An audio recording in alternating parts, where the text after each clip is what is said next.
You'd never ever vote. No, do you think that's really bad? Oh, this is enough now. Stop voting, stop pretending, wake up. Be in reality now.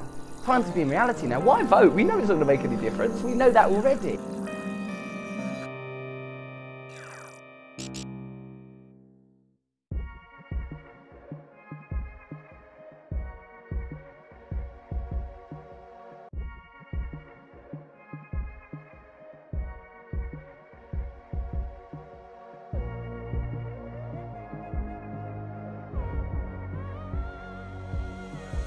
There's kind of a belief, even with the older generations now, that you can't trust your politicians, especially in the wake of scandals that have happened, cash for honours, for example, and the expensive scandal. You can't trust politicians, and obviously a lot of young people start forming their beliefs on what their parents believe, and if your parents are telling you, well, they're all the same, you know, you can't trust politicians, they don't do anything you want anyway, why would you continue to look into that area? I don't think there's any policies that really appeal to them.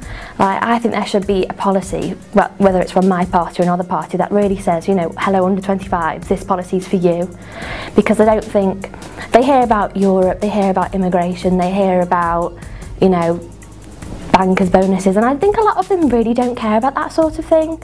I think there needs to be a real big shake-up, and the young people really need to wake up and realise these are issues that are affecting you, and you need to get out there and vote. I don't think there's more apathy among the young people than there ever has been.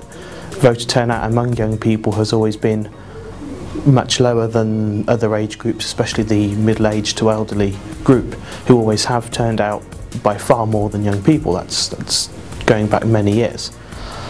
But I think that we need to look carefully about how we're engaging with them. So potentially looking at ways in which we make the idea that you can have a postal vote more known to people. Advertise that more. We've got to recognise that even if it was incredibly easy to vote, many people are refusing to vote. And you only have to look at the European elections and the local elections of 2014 to see how low that turnout actually was. And frankly, that's because of apathy. And if you look at the voting and you look at each age range, it's the youngest people who don't vote.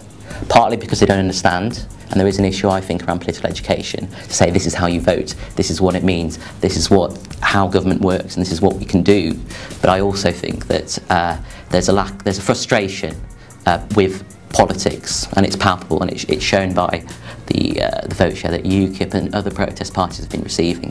So I think the challenge really does sit on political parties and political movements to prove that not only is politics relevant today, but it's also relevant to people's lives as well, and voting makes that a difference. Well, I think voting is really important. I mean, what a lot of young people sort of don't realise necessarily is that everything that happens affects them. But because it might not necessarily affect them right now, they're not so interested. So for example, things like the pension changes, most young people don't think about that, but actually it affects them long term in the future. Levels of VAT, for example, affects everything from the sort of bottles of water down to your Starbucks that I had this morning. And I think there are a lot of things that government does that affect young people that they don't necessarily realise. So if you're not going out there and voting, the government aren't seeing your opinions and your views, and it's quite dangerous really, because at the beginning of this year the government ring-fenced the pensions, and at the same time they capped the benefits for the under 25s, and that's because young people don't go out there and vote.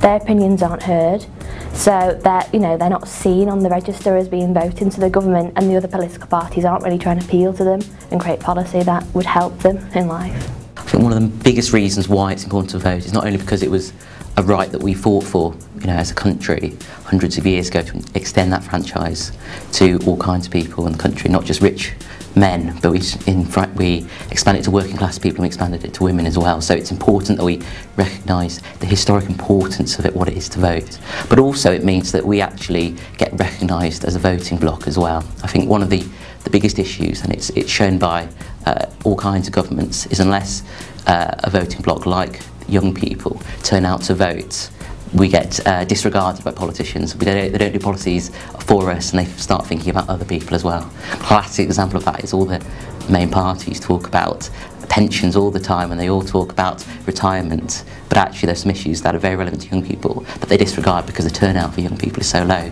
So we need to vote, because if we do vote, people will pay us attention, and not only that, we actually be able to change things as well. I think people should vote, but young people should vote, because obviously there isn't much engagement with young people at the moment, and this means that policies made by parties aren't particularly directed at young people. So although there won't be an immediate effect, more young people vote, the more pressure there will be in political parties to introduce policies that will affect young people, and it should in the long term inspire more young people to want to vote, because there'll be more policies that will affect them directly, and it just gives them the opportunity to actually get in contact with their local parties as well, especially if they join, and say, this is what we want to see in your manifestos, will you sign up to it? And if they don't sign up to it, you know that party's not for you.